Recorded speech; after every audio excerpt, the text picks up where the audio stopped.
done. Oh my God. I'm sorry, everybody. It was awful.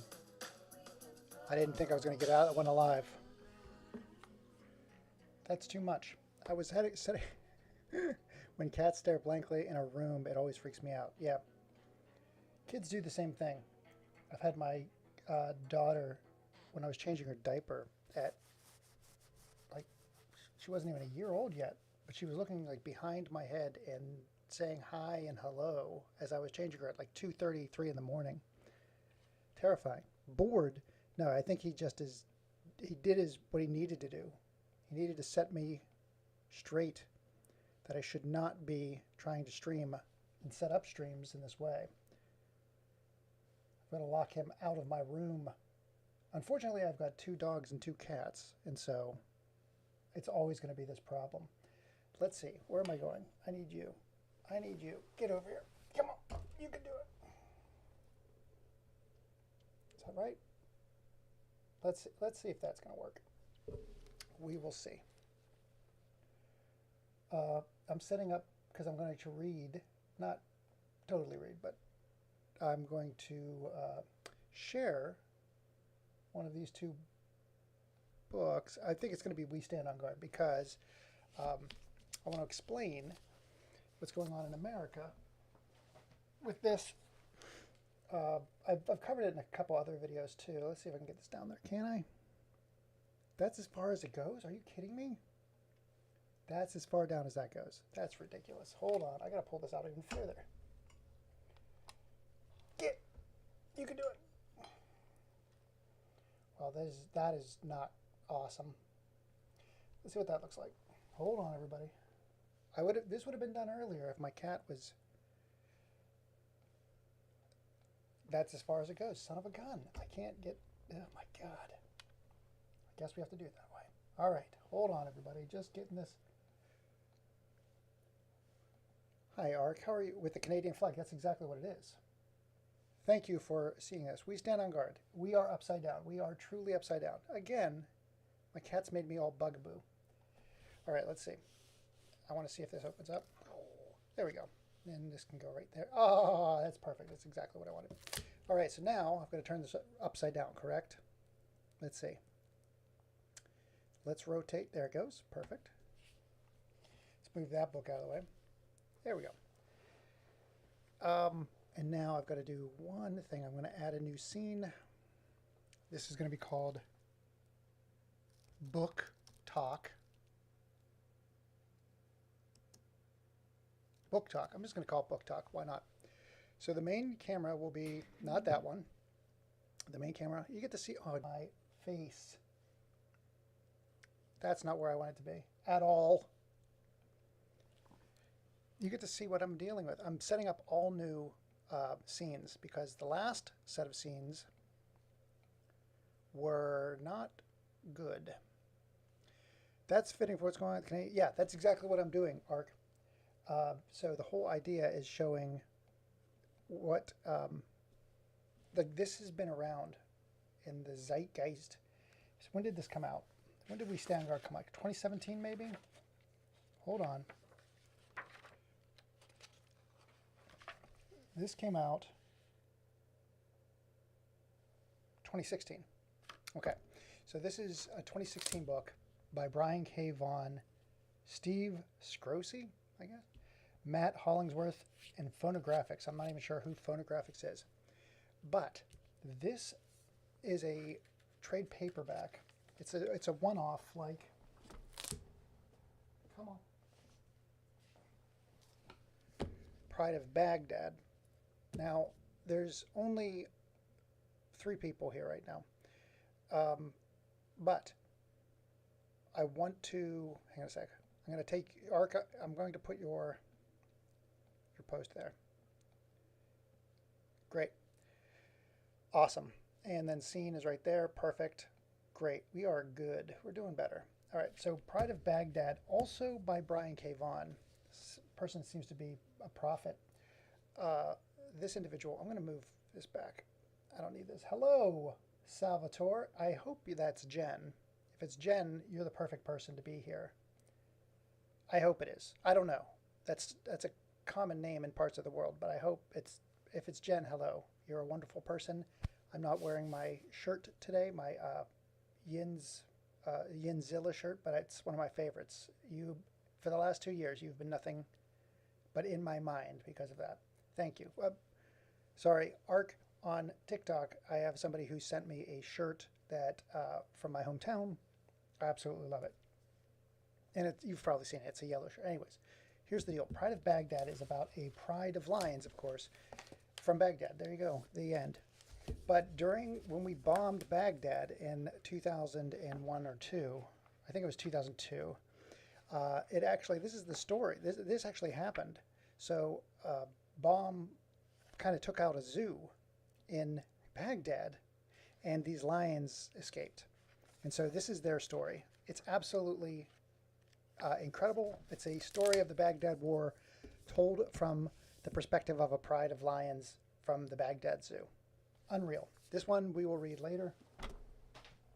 But the one I want to talk about is this one. And Ark has nailed it. This is very fitting right now because of what's happening. And again, this was written in 2016. This was prior to the current person that's in office. I've lost everybody. It looks like I have one viewer, and that might be Ark. Who knows? But here's the thing. I want to get this because I want to capture some of these shots. Here's the deal. So even prior to what's going on in the last 3 weeks, hey, Chad, this is a prophetic look at what happens when America needs resources. See that Horizon Zero Dawn video broke? No! That's so cool.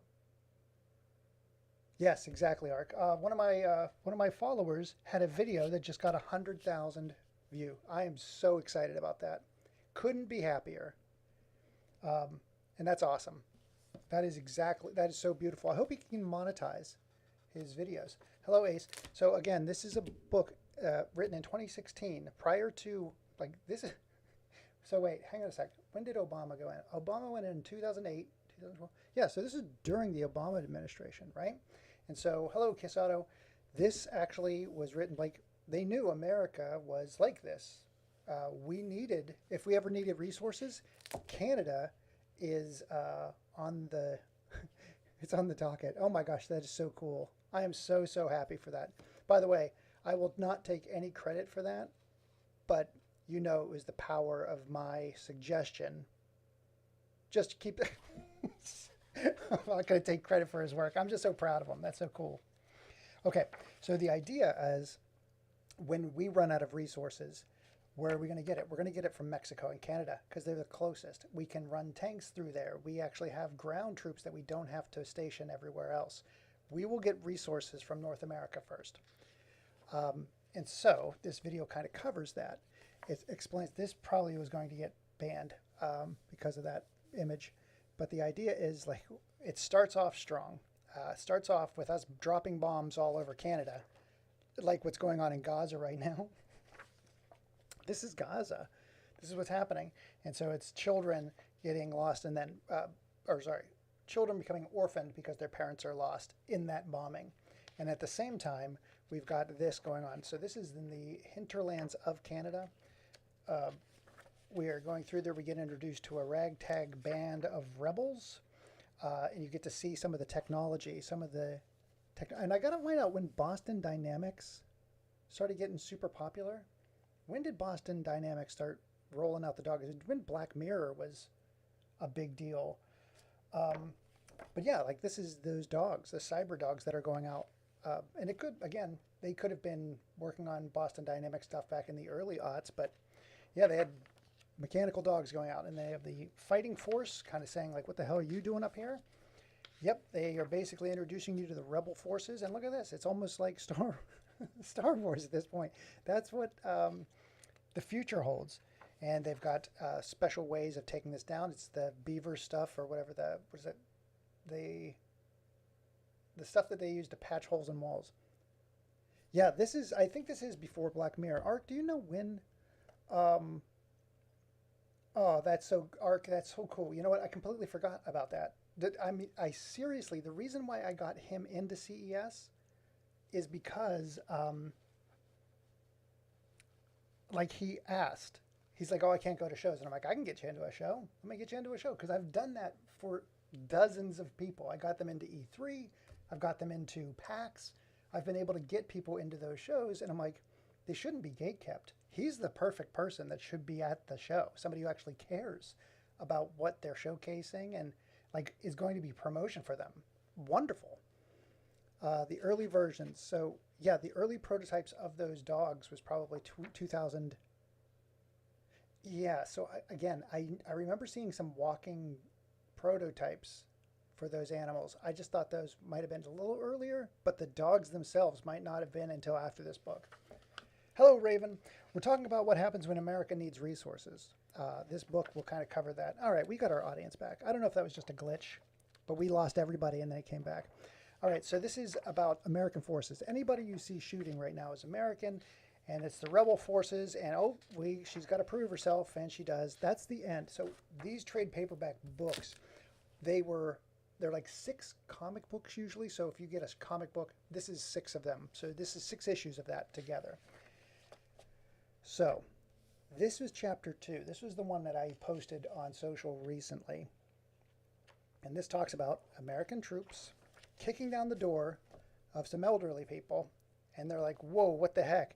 And the old person is like, hey, wait, whoa, whoa, whoa. I've got ID cards. I'm in Winnipeg. Like, I'm from Canada.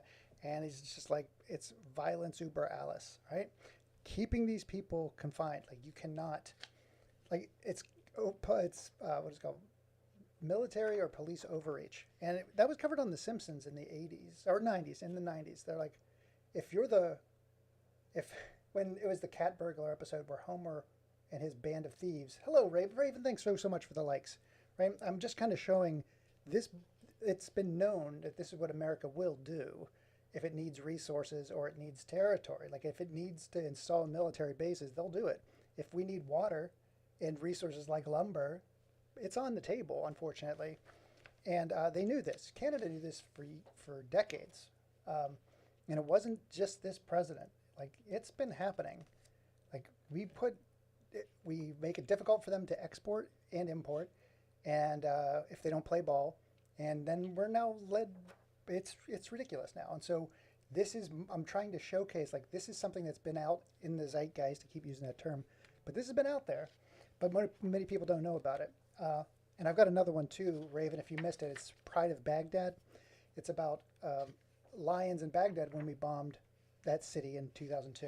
All right, so let's get through here. This is chapter 2. Here's I think she's the military, like I've showed this on TikTok as well. The gal, she's just a whole folksy gal. The woman from our military that is emblazoned with all of those medals, where I compared her to the woman from Wolfenstein, the blonde-haired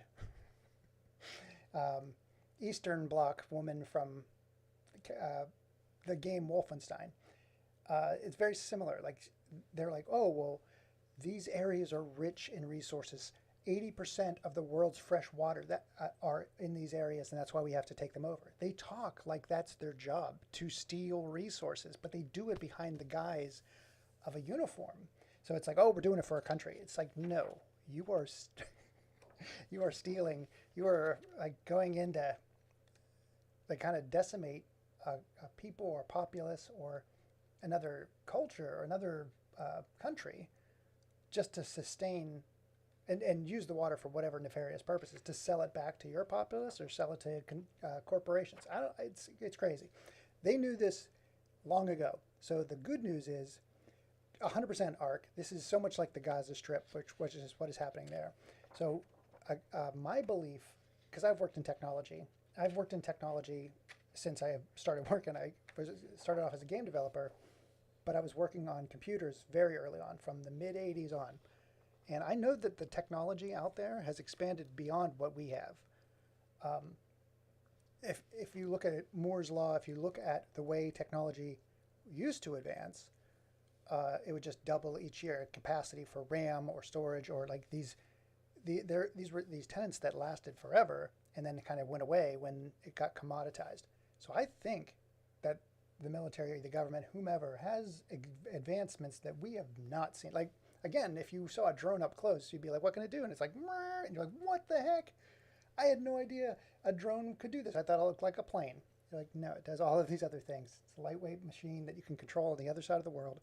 That's just one of a bevy of other things that exist out there. So when you see this, like a holographic person, like they came in there and it's just like, we're not going to put our military in the same room as a prisoner.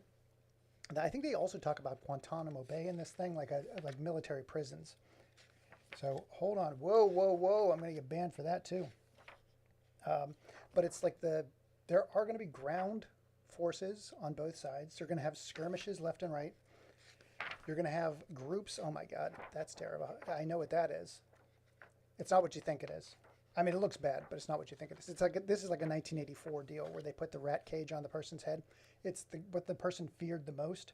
So they put that cage on that individual's head with a rat in it to just terrorize them. That's what that is.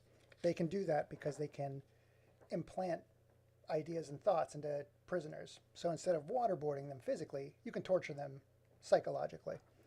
When you said drone, it made me think of the recent event of drones being seen in New Jersey. Yeah, like that's all so I don't know what. I'm so far down on the totem. The only advantage I have is that I am old. I have a understanding of history. I mean, I went to some degree. I went to college for years. I have a degree, but that doesn't mean anything. But I have experience. I understand technology. And now, what's that about? Like, why are, like, oh, UFOs, like, why is this now part of the conversation, right? Well, now you see this, like, slew of drones, not just in New Jersey, but, like, you've seen them from, if you're on TikTok or Reels or YouTube Shorts even, you'll see those demonstrations in China where they have, like, what, 3,000 drones in the sky at once and doing, like, a uniform kind of maneuvers? 100%. Like, that is not, like, that's worldwide. So when you see it in New Jersey or New York, you're like, well, that is probably what's going on. But why is that happening? And it's in our airspace. And we've got multiple planes going down. You've got a helicopter running into a plane. Like, all of that stuff that's happening, what's going on? And I saw, it's not a news story, but I saw a post that made sense to me. It's like, leading up to the inauguration, it was a show of what is possible. Like, you know, when a bad guy, even on The Simpsons, what is his name? Scorpio, Hank Scorpio. When he's like, Homer, I got to talk to these guys. And he goes in, he's talking to the UN. And the UN's like, well, Mr. Scorpio, what do you think you're going to do? And he's like, well, I'll show you, you jerks. And he blows up a bridge. And the UN's like, whoa, that could have happened. That could have been a random event. Like, all that drone thing is a show of power. And like, I don't care about you telling me I can't do it. I'm going to do it. So those drones either came from a group within our organization, like the military, it came from an organization outside. I'm not saying it is, but it could be something like SpaceX. Do not know. It seemed more like a show of power. Like, we do not, because the military, by the way, I don't think it's the military, because the military is like, yeah, we don't know what this is either. If the military were responsible for it, they would have cover for it. They wouldn't say, we don't know. So I'm thinking it's a third party, like either and again, it makes sense that some person that's holding the government, not for ransom, but basically showing like, hey, I could make things a lot worse by deploying my drones. I think we're basically under the rule by a super villain. Like if they know that if they said that, like in an 80s movie, if Donald Trump has been somebody has kidnapped Donald Trump, like people would be like, I don't care. Oh shoot, kidnapping the president was like, that was our go-to. We were going to kidnap the president to get our will. Well, how about this? We just release a bunch of drones and say it's the aliens. There's aliens, and they're like, we don't care. So we're like, oh my gosh, what's happening? Like, that's the thing that's happening. Like, there's so much. I'm not thinking 4D, 7D chess. I'm thinking it's just a show of power, and to test to see who who makes moves first, right? Is it because again, I don't know where it comes from, but it is crazy. Their excuse was they were testing them in case they need them in the future. Yeah, well, that would be like if you got that, you would have to talk to people in airspace. And again, if you start tying these together, like in the future, people will be like, of course, it's obvious. Like they fired all the air traffic controllers. They were having people do 2, 3 jobs. They outsourced it to a private company. Like all of that is like in the future, people will be like, this is their playbook. But now it's like so much happening at once, we cannot make sense of who's doing it, why they're doing it, because so much of it is happening. And again, I'm dumb. I think we've covered that. My 2,000 videos on TikTok and YouTube show that I am not smart. That's my exhibit A to the court. However, I am able to look at something and say, why would that be happening? Who would gain from this happening? And who would gain from my response one way or the other? Like I can take a step back now because, again, before I used to react. Hey, tater sucker, welcome. We're talking about what happens when America needs resources. And I will show you, I mean, I can show you right away, Tater, if you're still here. If America needs resources, I'm going to go to page 1. Here's where we start. We start, this is a book about going into Canada because we need resources. So this is a resistance force. They capture some of the resistance force. And guess what they do? They, because they have holograms, we already know that this person may or may not be a hologram. They can make it appear like there's fire and shove your head in it, right? That's not fire. That's not happening. But they're just torturing somebody to believe that that's happening, right? So instead of waterboarding, they're just shoving people's face in a hot oil that looks like it's, yeah, it's all hologram, right? But you feel it. Like it's damaging your brain. So this is the future of torture, which I can guarantee you, this is 2016. This kind of stuff is already happening. Whether it's just electrode, whether it's some kind of crude Iron Maiden type device, that's happening. Because again, the feedback for waterboarding and what was going on in Guantanamo Bay was like, you don't want that. You don't want pictures out there. So here they can just look like they're being tortured. And they're like, that guy was crazy. Look at him. He's crazy. He's like freaking out over nothing. What a nut. I think that's kind of the point. Anyway, so here we go. Here's that technology that I'm saying is the stuff from New Jersey, right? Where you have all of these drones in the air. What's going on? It's all these military. This is kind of like little battalions in the sky, but I can guarantee we have much more technology than what we've seen, military and otherwise. Like surveillance state, like what drives me crazy? Oh my God. So I've been in web development. Ark, I'm talking to you because you're the only one there right now. What's weird is my stats go from like, it was at 1, then it's 3, then 12, then 20, then 28, then 1. And I'm like, either I'm losing connectivity to other platforms or something. I don't know what's going on. I don't know why it keeps like going bup, bup, bup, bup, bup. Because usually you would stack. Like once you hit like a certain threshold, it keeps growing. But no, it keeps going back to 1. Now we're at 2. We'll see how long it takes to get to 8. Anyways. Oh my gosh. I was saying something about the fudge. Hang on a sec. Where was I, Ark? I was talking to you exclusively. It wasn't about Guantanamo Bay. Good Lord. I'm so freaking old. Well, it'll come back to me. I swear it will. In another diatribe.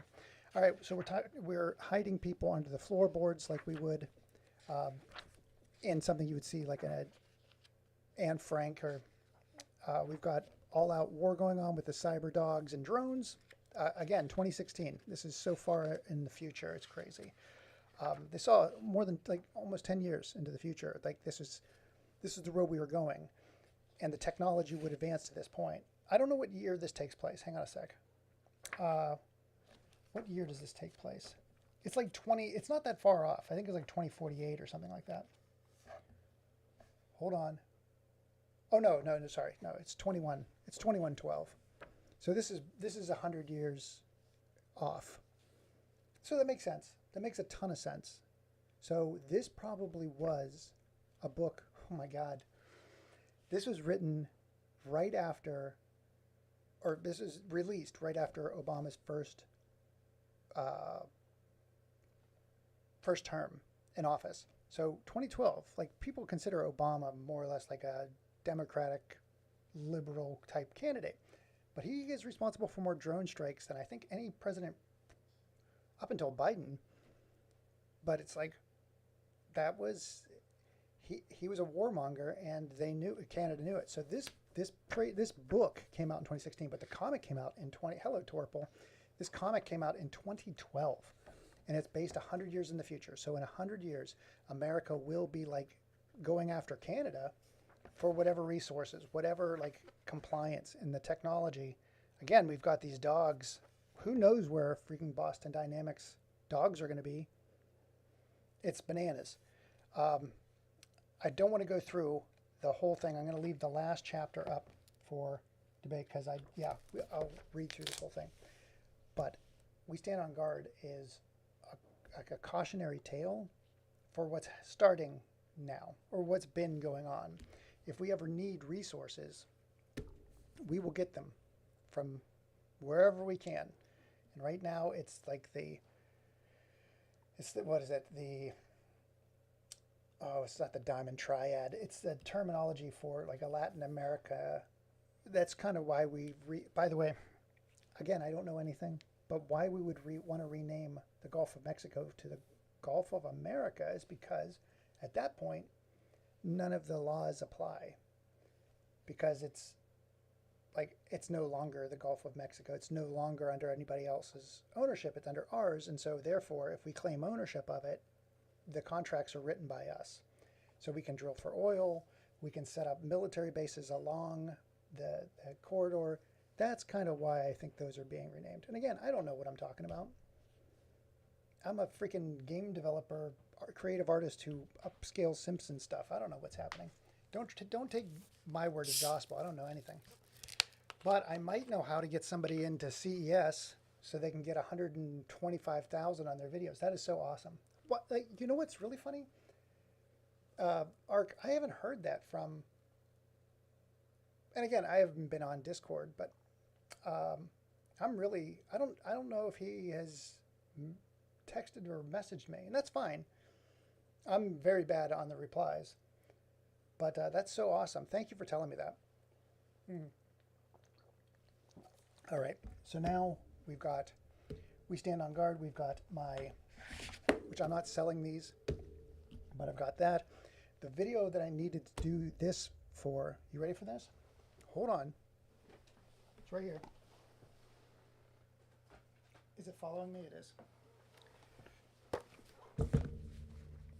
Okay. This is my book. And I think you've seen this before, Ark. I wrote this. This was a blog I kept in the early 2000s. And it was about the Bush administration, the first Bush administration. And it was just covering news of that era. The title page of my book. Current events, politics, sports, yes. But again, I'm not going to, 3 indicted in terror plots. So this is 2005. But this is how weird, this is why anybody who's freaked out now, anybody who's freaked out by what's happening now, know that this is not unusual. We've been like this forever. You just don't remember, or it's not kept in the mainstream. But the reason I wrote this is because they were doing, when you hear they're rounding up, ICE is rounding up people outside of Winco. What's that about? That's to inflict terror on groups and families. It's not to improve our status in any way, shape, or form. But after 9/11, they rolled out the Patriot Act. Patriot Act and surveillance state. And so they're and it was ridiculous enough for me to write hey, it's the Three Stooges. They indicted them in a terror plot. They're all going to jail. And it's just basically talking about what evidence they had against the Three Stooges. But that's how crazy it is. And again, I'm not saying that this isn't problematic. I've got 2 back-to-back gay articles. This is not my finest writing, but it's over 20 years old, so it's a different time. And being gay has never been bad. It's always been cool. They're always trying to exploit it for ratings. Anyways, this is what I wanted to talk about. So the video I'm making right now, the one I'm finishing right now, is about this. And it's not about the book itself. You may have seen these videos already. They are, it's the death of the video game industry, like the end of an industry, right? And so I'm saying that video game industry has to die. And you're like, what? I love video games. And I'm like, so do I. Like, what are we going to do without video games? I'm like, we're going to have video games. What are you talking about? Like, you just said the video game industry has to die. I'm like, yes, the industry has to die. Games will survive. People need games. People have used games from the dawn of time. From here in the upper part, I don't know if it's going to catch my face up here. Hang on a sec. Let's see if I can switch cameras. 1 second. Now you got two of me. Up in the top part of my office. Shoot, I don't even think you can see it. You can't. Oh my God, you get to see my big old butt. I have a game, or here, let's see if I can do this. I'm going to take control over the camera. I'm going to zoom up, see if we can do this. Whoa, that is, oh my God, are you kidding me? That camera's in the way? You got to be kidding. It's right in the way. Are you out of control? Hold on. Yeah, it is right in the way. It's right in the freaking middle. Hold on. I'm not going to be able to get around it anyway. Hold on. Come on, you. There it is. Oh my God.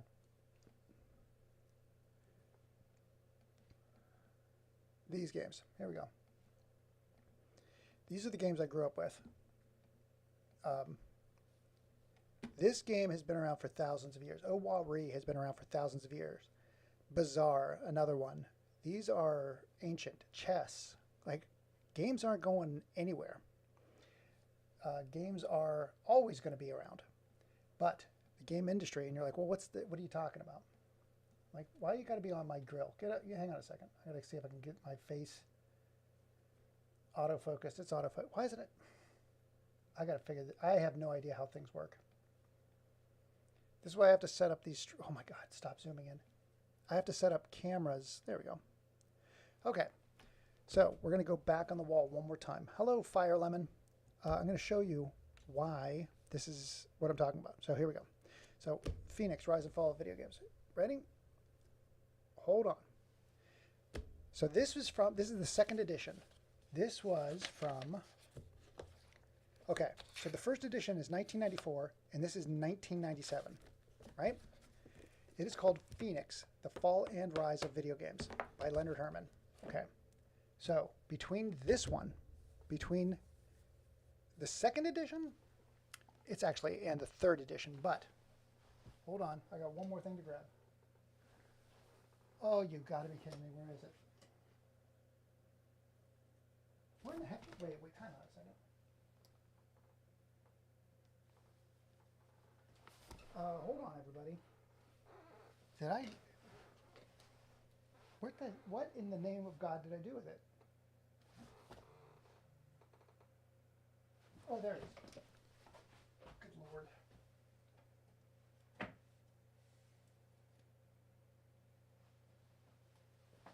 All right. Hold on, everybody. So, second edition, fourth edition, right? So, between 1997, and I think it's going to be this one. Hang on a sec, when did this come out? It's signed. This is December 2016 for the fourth edition. So okay, so the next one is 2001. So hang on a sec. Hold on, everybody. Phoenix 3 game book 2001. Okay, great. Awesome. This is third edition, right? Yep. Okay, so the third edition.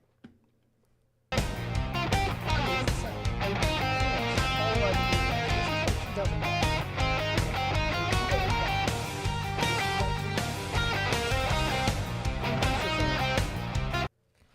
1997.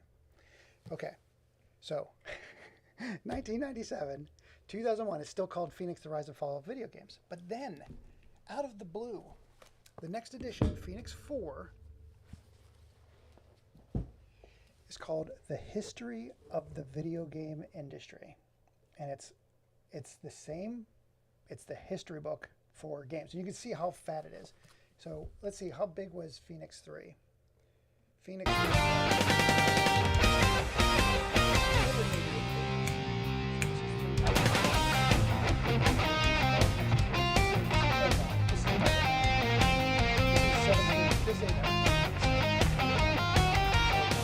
This one right here is 800 pages. This has got to get out of here.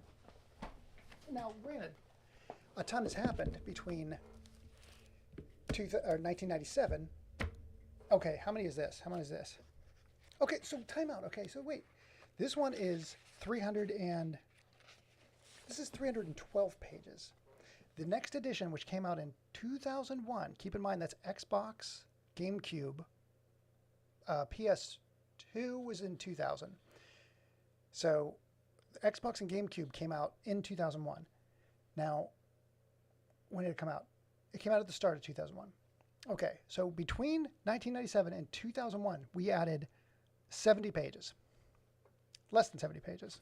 Why can't I do this math? Hold on. 76 pages. So they added 76 pages between these two. And it might even be less because there's still some extra pages. There's 6 pages there. So it might be 70 pages. That's it. That's all they added between those years. 70 pages. So what happened? Like, a lot happened between 2001 and 2000 and 1997 and 2001, and then from 2001 to 2000. Wait, hang on a sec. We're gonna do this right. How many pages is this? This is 100 pages. I don't even have a 70-page book in this house. I was going to see if I could line up a 70-page book on top of it so you can see how fat it gets. But it's like, okay, they added a ton more info. But here's the biggest problem. The biggest difference is that word. So this is the fall and rise of video games. So Phoenix, the fall and rise of video games. Now, like when the 4th edition comes out, it's called The History of the Video Game Industry. Now, here's the big deal. So something happened in between these two, and it's industry. Industry took place, and this is what my video is about. So, oh God, that's not what I want at all. Let me see if I can put my face back up there. Can I? Yes. All right. So between these two, in 1997, the industry had just been reborn after the crash, the U.S. crash of games in the 80s. So it was considered a fad. Games were considered a fad, like they were just entertainment. Nintendo came in from Japan, kind of rebuilt the games industry. I keep saying it. See, now they got me saying it. It rebuilt how games were viewed, but they were viewed as a toy. So in the 80s, it was growing astronomically. That's why 20th Century Fox acquired Atari in the late 70s, early 80s.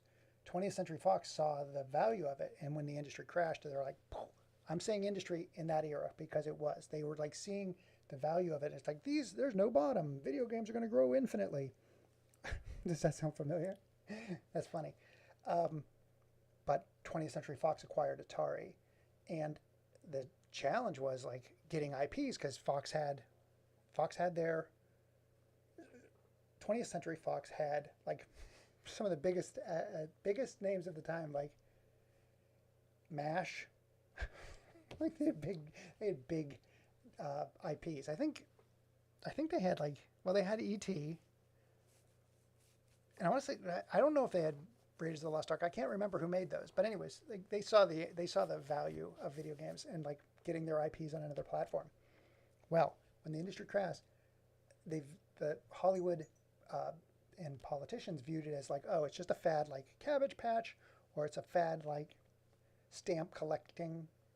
We aren't going to be interested in it. It's not like it's the music industry or the movie industry.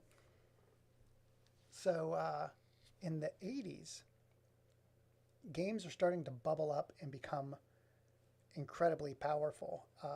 You've got the Genesis, you've got the Super NES. I know that's 1990, but you're saying like through the 80s, it kept growing. And then in the 90s, like people start to take notice, like, oh shoot, there's a ton of revenue being made in the games industry. Not games industry. There's a ton of money being made in games. I have got to stop that. You know how many edits I've had to make because I keep saying that word? I want to cut that word out of my lexicon. It's tough. After this video, I will be done saying this word. So, in the early 90s, people realized there's money to be made in games. Outside the games groups. Like, they see how much it's making, how much Genesis is making, how much, like, Trip Hawkins from Electronic Arts, before it got Super Rogue, he actually was trying to find ways to circumvent the copy protect system on the Genesis so he could make more money. Like there were people in there trying to exploit the systems and whatever just to make money. And so they realized, oh, there's millions upon millions of dollars in games. So that's what starts this whole congressional hearing. I know your video games and violence, Mortal Kombat, whatever. But in the 90s, there was this big panic in the late Bush era, Bush Senior era. And again, I'm an idiot. This is all personal perspective. So in the late Bush era, like this push of like morality, like the Simpsons were considered like, they're destroying the fabric of America. The Simpsons, by the way. The Simpsons are destroying America. Because they were a farce of the American family. And video games are corrupting our kids because it's violence. All they're doing is they're trying to find ways for them to be like, well, we're bringing in sensors, or we're going to monitor, or another perfect one. Sorry, music. The parental advisory comes out in the 90s, right? So this is this big panic, like, and again, Oprah Winfrey, the Satanic Panic. All of this stuff is to stir up and create systems where it's regulated. So video games in the early 90s, they're like, we gotta do this. And it was led by Senator Joseph Lieberman, who is the reason you don't have health insurance in this country.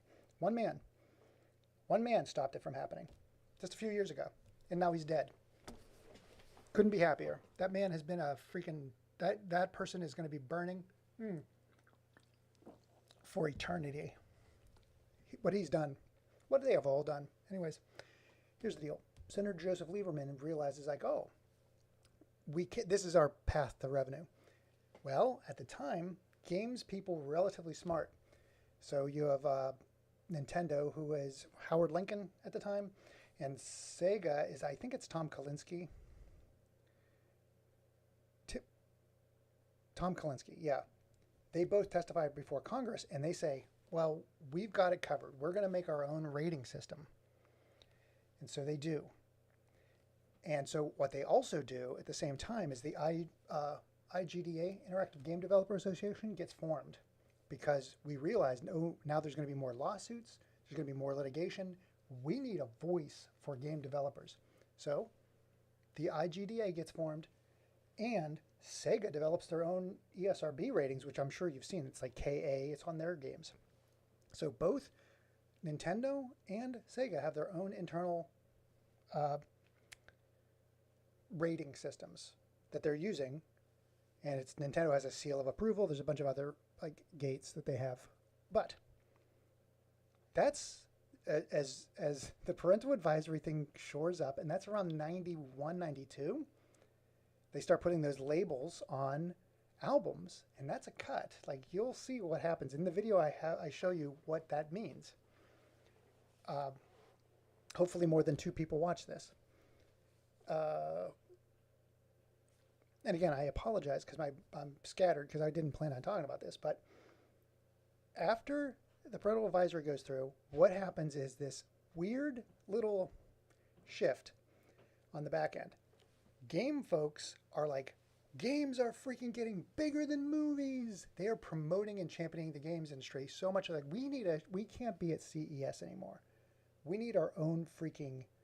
We got to be able to promote ourselves. We're in front of Congress right now. We've got so much going on. It's 1994, 1995. We've got the 3DO. It's going to build the rest. The 3DO is the greatest game console of all time. That's what they're saying. So when 3DO comes out, uh, you can put musicians like Road Rash has like the bands of the day on a game. Like that's fast. That's through a goose for that era. So you're like music and it's starting to gain revenues. We've got attention. We need our own show. We can't be at CES anymore. We can't be doing all these side events. So they start. Is it GamePro? The editor of GamePro is basically the parent company of GamePro magazine. Gets together with the IGDA and industry folks within the industry and present the idea of a show exclusively for games. And in 1995, that's where E3 comes from. E3 came out of the massive growth of the industry. Like we need a show that showcases games. And so in 95, E3 is started. 96 is the first ones are in Los Angeles because again, a lot of game studios are in Los Angeles. Hello, History Dance Club. So a lot of if you're still here, what I'm talking about is this. This is 1997, and this is 2016. In this span, they added one word to this book. This is the tome that basically covers all the video games it's like most people in the industry reference this. This is like a Bible of like gaming history. So this was 1997. There have been multiple editions, but between the second edition and the third and fourth edition, really, from 2001 to 2016, they had this little word in there. And that is what's problematic. That you've missed the whole history of it. But I'm launching a video in the next couple of days here that's going to cover all of this. So you get to see exactly what you missed. So this, in the 90s, what happens is like game studios are growing. They build E3. They have a game magazine and a bunch of the pillars of the industry. And that's Nintendo. That is Electronic Arts. That's like many of the game studios in America are like, oh, this is amazing. They hold it in Los Angeles at the convention center. And the reason they do that is because, again, a lot of game studios are in Southern California. It's a hub of Silicon Valley. People are up in Redding? Where in the heck was Redwood City, California. They're all in those areas. So California, we put it at the convention center, big city, big airport, bring everybody down there, have a meeting of the minds. Perfect. Well, it grows over 95 and 96 to the point where like international, because again, the games industry only collapsed. The games business only collapsed. Well, no, I'm going to call it the games industry. The games industry collapsed in America in the 80s, but not in the rest of the world. So what IGDA and these others are saying is like, instead of having people from Ireland and Germany and South America and Africa or wherever, like we're making this international, instead of having them fly into Los Angeles, let's have them fly into Atlanta. So you can have England flying over because there's a ton of Amiga developers and they're still developing games right now. Like Jeff Minter just launched a game, I think, in the last week or so. So these old Amiga developers and these old ST developers, like, let's open it up for them. So they hold it in Atlanta. That's 97, 98.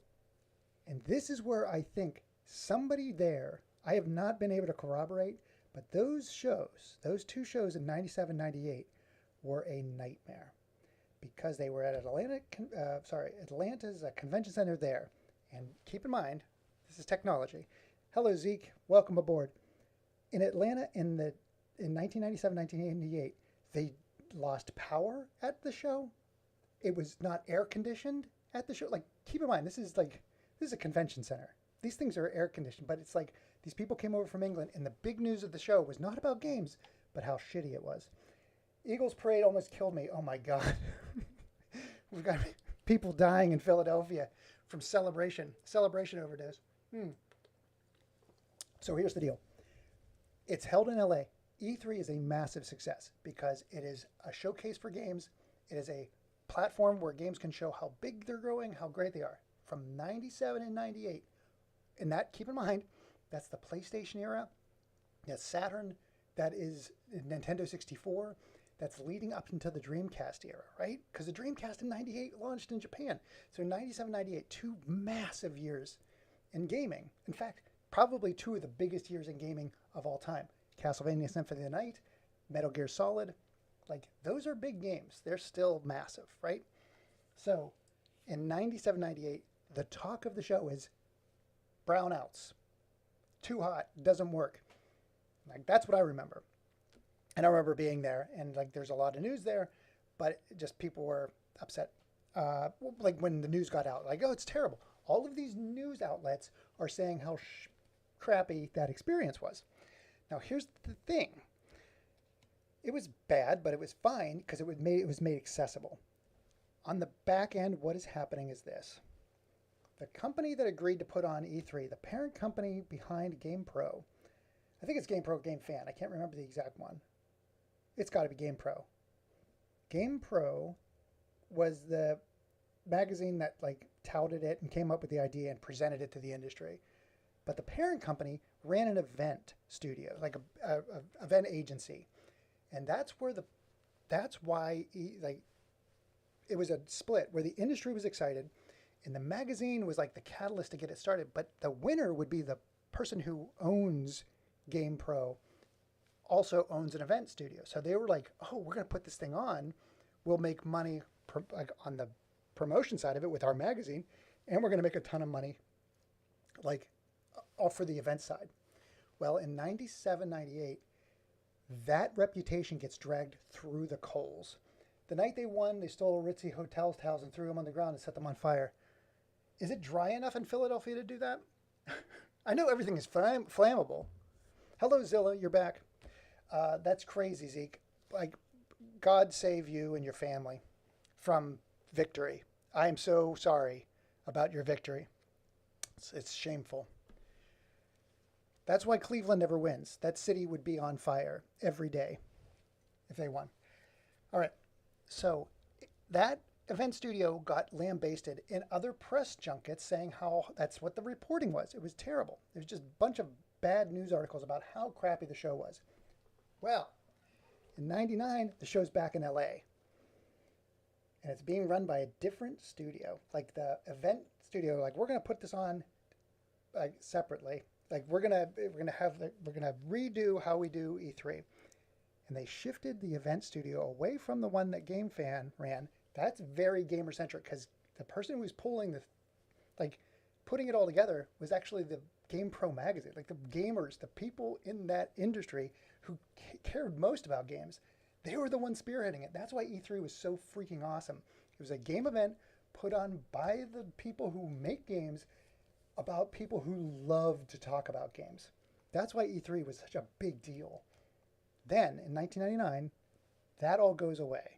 It still seems like E3 because it's the Dreamcast. It's all of this amazing stuff happening. Like, we are releasing it, but keep in mind, right before the show, Bernie stole our steps down from Sega. Like, there are shifts happening in the industry. The guy who used to work at Adidas, good Lord, what is his name? He must have been my friend on Facebook. John Riccatello? Wait, no. EA Games CEO. Hang on. 1999. Who is that? Larry Probst is the guy who stabbed. John Riccatello is the guy who stabbed Trip Hawkins in the back. And then, I can't think of the guy. Peter Moore. Is that right? Is that right? Is it Peter Moore or Peter May? It's Peter Moore. So Peter Moore, by the way, this guy, ready? This guy worked at Electronic.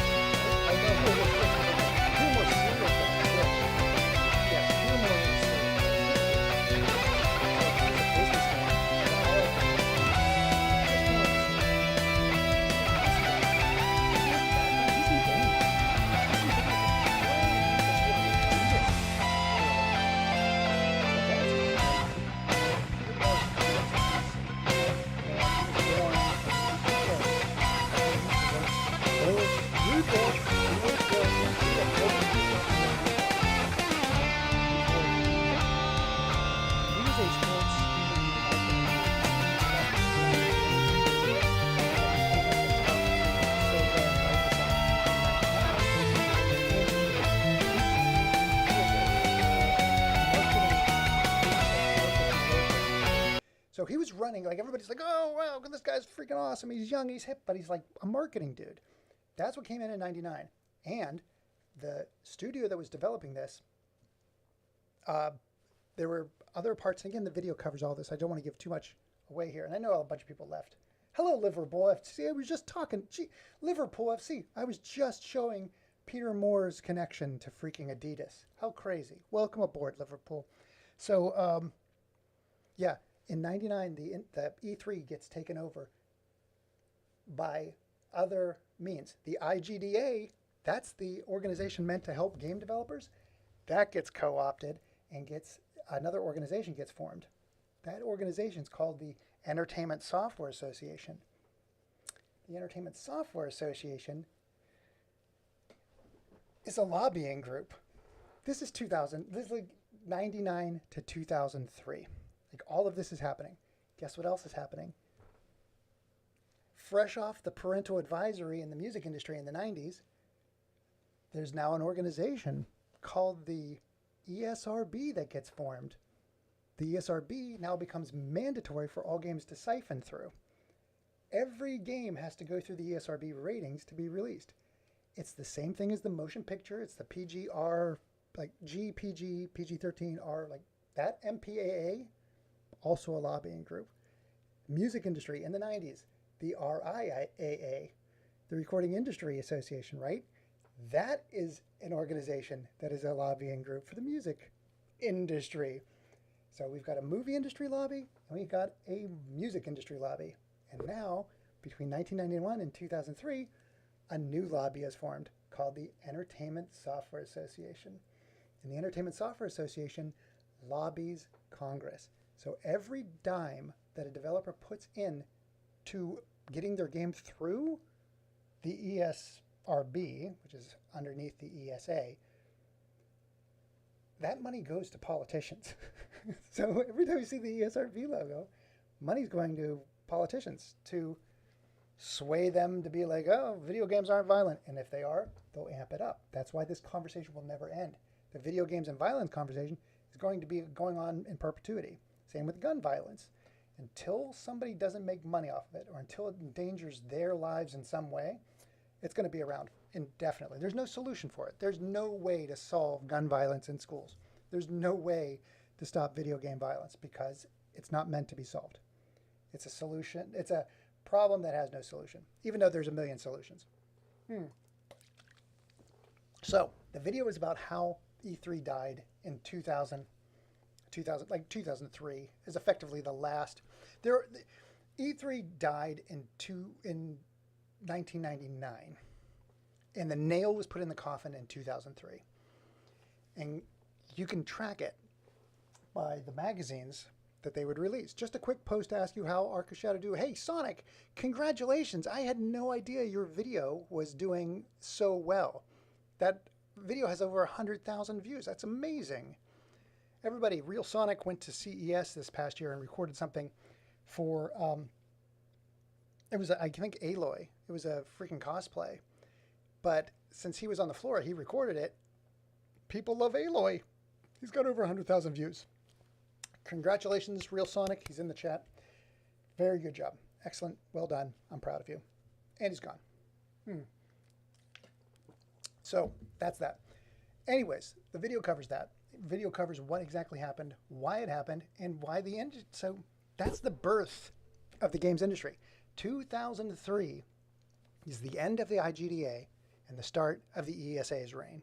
The ESA, I will show in the video, open secrets. I've already got all of that footage done. But that's what shifts. It became an industry. And guess what? It doesn't exist. The video game industry does not exist. Just like the music industry should not exist. Like, that's why you've got P. Diddy's out there. That's why you've got Michael Jackson getting over to whatever. That's why Prince is dead. Like, that's... The music industry is a mill. The movie industry, like, how many Marvel movies have we had? That's a mill. It's like it's a grinder. And again, David Lynch covered a lot of this in, oh God, not Lost Highway. I can't think, oh my God. See, now I know I know History Dance Club isn't here because History Dance Club would have responded. Yeah, it is. I'm going to kick Mulholland Drive. Good Lord. I can't believe I couldn't remember that. Mulholland Drive talks about what Hollywood is. We won't ever have that for games because you have to put games through the ESRB. Like, that won't be allowed, right? Like, you cannot, unless it's done with amazing satire. But guess what? They don't care. The industry does, like, always realizes they're going to be 12-year-old boys. Always realizes they have to, like, cater to this subscription-based model or this gambling-based model. It's not tenable. So the industry does not exist. Get this freaking word out of your head when you're talking about video games. I'm super guilty of it because I've said it now, like in this video, a dozen times. The video game industry does not exist. This is the way we should be looking at games. It's a history of the people who are working to like generate the technology. Like the biggest horror show for me is R.J. Michael. So you look up at R.J. Michael. R.J. Michael. Oh, come on. M-A-C-A.